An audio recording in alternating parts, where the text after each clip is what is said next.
ಹಾಸನದಲ್ಲಿ ಗಣೇಶ ವಿಸರ್ಜನೆಯ ಮೆರವಣಿಗೆ ವೇಳೆ ದುರಂತ ನಡೆದಿದ್ದು ಈ ಕೇಸ್ಗೆ ಸಂಬಂಧಪಟ್ಟಂತೆ ಜಿಲ್ಲಾಸ್ಪತ್ರೆಯಲ್ಲಿ ಲಾರಿ ಚಾಲಕ ಭುವನೇಶ್ಗೆ ಚಿಕಿತ್ಸೆ ಮುಂದುವರೆದಿದೆ.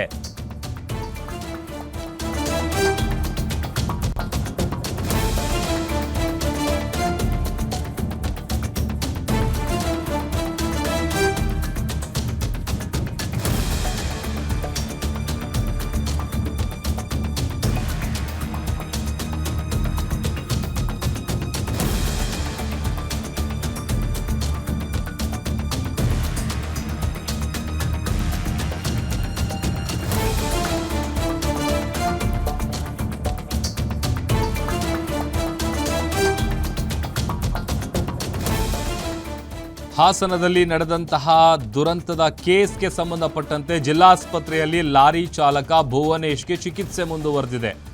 ಪೊಲೀಸ್ನ ಬಿಗಿ ಭದ್ರತೆಯಲ್ಲಿ ಆತನಿಗೆ ಟ್ರೀಟ್ಮೆಂಟ್ ಸಿಗ್ತಾ ಇದೆ.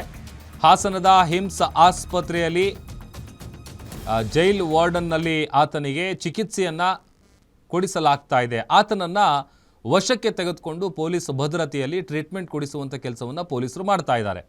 ನಿನ್ನೆ ಖಾಸಗಿ ಆಸ್ಪತ್ರೆಯಲ್ಲಿ ಚಿಕಿತ್ಸೆ ಪಡೆದು ನಂತರ ಆತನನ್ನು ಗೊರೂರು ಪೊಲೀಸರು ವಶಕ್ಕೆ ಪಡೆದಿದ್ರು.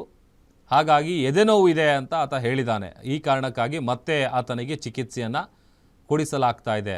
10 ಜನರ ಸಾವಿಗೆ ಕಾರಣ ಆಗಿದ್ದಂತಹ ಆ ಘಟನೆ.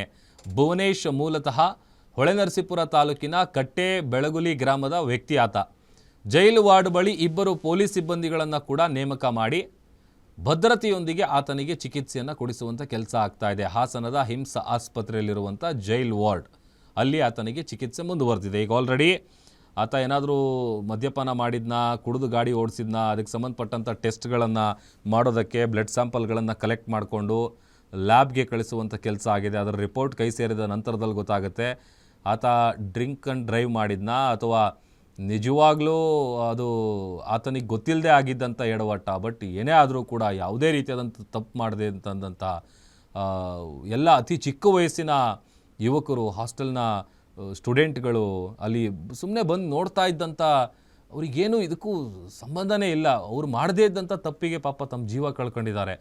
ಅದರಲ್ಲಿ ಒಬ್ಬೊಬ್ಬರದ್ದು ಕತೆ ಕೂಡ ಒಂದೊಂದು ರೀತಿಯಾದಂಥ ಕರಳಿ ಹಿಂಡುವಂಥ ಸ್ಟೋರಿಗಳು.